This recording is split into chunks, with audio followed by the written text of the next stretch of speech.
Next chapter chemical kinetics. Chemical kinetics क्या होती है? तो it is the branch of chemistry which deals with the rate of reaction and factor affecting rate of reaction. मतलब chemistry की वो शाखा जो रेट ऑफ रिएक्शन मीन्स कोई रिएक्शन कितनी स्पीड से चल रही है, कोई कितनी टाइम में सारा का सारा रिएक्टेंट प्रोडक्ट में कन्वर्ट हो जाएगा, इससे जो डील करे, और उस रिएक्शन को कौन कौन से फैक्टर अफेक्ट करते हैं, किन फैक्टर्स की वजह से वो रिएक्शन स्लो डाउन हो जाती है, किन फैक्टर की वजह से वो रिएक्शन फास्ट हो जाती है, इन सब से जो डील करे वो केमिस्ट्री की ब्रांच कहलाएगी केमिकल काइनेटिक्स। तो सबसे पहले हम बात कर रहे हैं इसमें रेट ऑफ रिएक्शन क्या होता है। तो रेट ऑफ रिएक्शन मीन्स कोई रिएक्शन कितनी फास्ट चल रही है, तो ये हम निकालते हैं change in concentration of reactant और product with time. Means time के साथ साथ रिएक्टेंट और प्रोडक्ट की कंसंट्रेशन में कितना चेंज हो रहा है, उससे हम निकालते हैं कि रिएक्शन कितनी स्लो है और कितनी फास्ट है। फॉर एग्जांपल अगर हम कंसीडर करें कोई रिएक्टेंट है ए, वो कन्वर्ट हो रहा है प्रोडक्ट में, तो इस रिएक्शन के लिए रेट ऑफ रिएक्शन होगा change in means decrease in concentration of A with time. It is the rate of reaction of this reaction. ये इस रिएक्शन का रेट ऑफ रिएक्शन है। नेगेटिव साइन इंडिकेट कर रहा है कि कंसंट्रेशन ऑफ रिएक्टेंट डिक्रीजेज। तो अगर हम दूसरी रिएक्शन लेके चलें, कोई एग्जांपल ले लो, suppose H2 plus I2 converted into 2HI। तो इस रिएक्शन के लिए हम बात करें with respect to HI, rate of reaction होगा हमारा, तो H2 की टर्म में बात करें तो H2 की कंसंट्रेशन विद टाइम डिक्रीज करेगी, तो minus change in concentration of H2 divide by change in time. Means time के साथ साथ H2 की कंसंट्रेशन कितनी डिक्रीज कर रही है, ये होगा rate of reaction with respect to H2। ऐसे ही विद रिस्पेक्ट टू I2 निकाले तो minus D change in concentration of I2 with time. और अगर हम HI की रेस्पेक्ट में निकालें तो change in concentration of HI with time. तो यहाँ पे अगर हम ध्यान से देखें, मैंने H2 और I2 के साथ नेगेटिव साइन लगाया है, जबकि HI के साथ पॉजिटिव साइन लगाया है। क्यों? क्योंकि H2 और I2 हमारे रिएक्टेंट है और रिएक्टेंट की कंसंट्रेशन विद टाइम डिक्रीज करती है, इसलिए ये negative sign.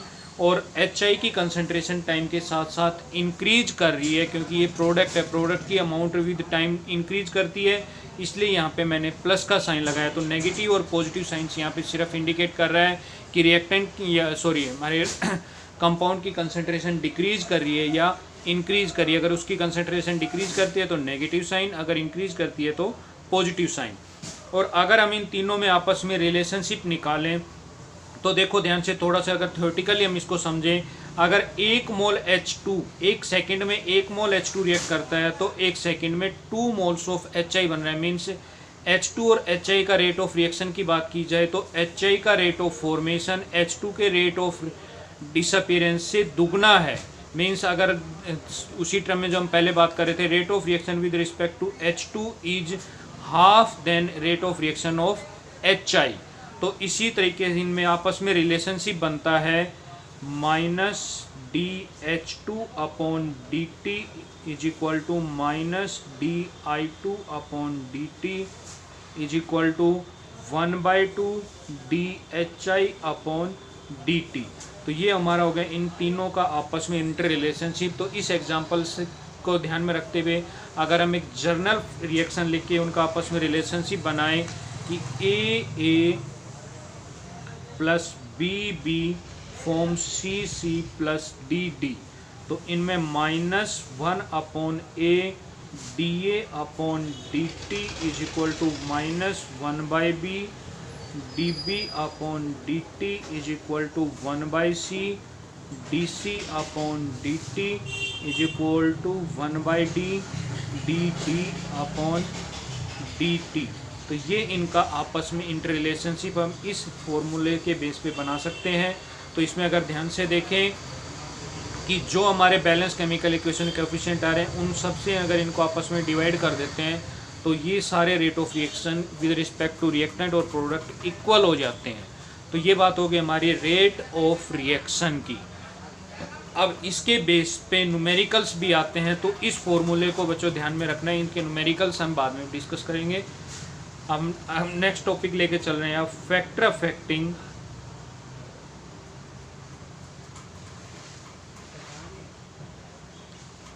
Rate of reaction. अब कौन कौन से फैक्टर रेट ऑफ रिएक्शन को अफेक्ट करते हैं? तो सबसे पहला फैक्टर आता है हमारा कंसंट्रेशन ऑफ रिएक्टेंट।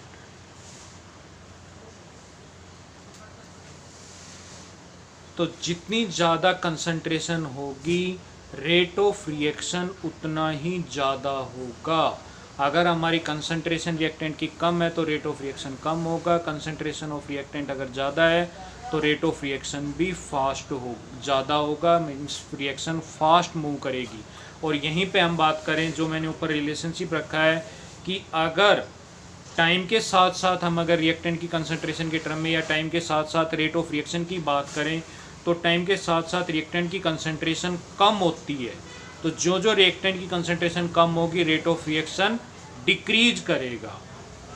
तो larger the concentration of reactant, larger will be rate of reaction.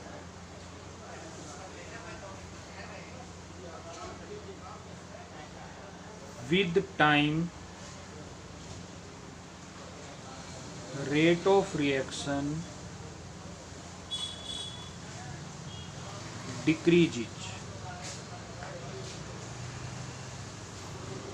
because with time concentration of reactant decreases। तो टाइम के साथ साथ रिएक्टेंट की कंसंट्रेशन डिक्रीज करती है, इसलिए रेट ऑफ रिएक्शन भी डिक्रीज करता है। तो ये हो गया हमारा पहला फैक्टर कंसंट्रेशन ऑफ रिएक्टेंट। अब हम बात करें सेकंड फैक्टर की,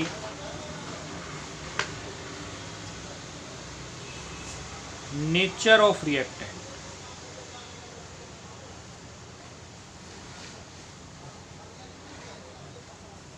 नेचर ऑफ रिएक्टेंट का हमारे रेट ऑफ रिएक्शन पे क्या फ़र्क पड़ता है? तो देखा होगा कुछ रिएक्टेंट्स के साथ रेट ऑफ रिएक्शन फास्ट होती है, कुछ के साथ रिएक्शन स्लो होती है। ऐसा क्यों होता है? क्योंकि जब भी कोई रिएक्शन होती है रिएक्टेंट्स के बॉन्ड ब्रेक करते हैं और उनके बीच में नए बॉन्ड्स बनते हैं। जैसे जो थोड़ी देर पहले हमने एग्जांपल लिया था H2 + I2 फॉर्म्स HI।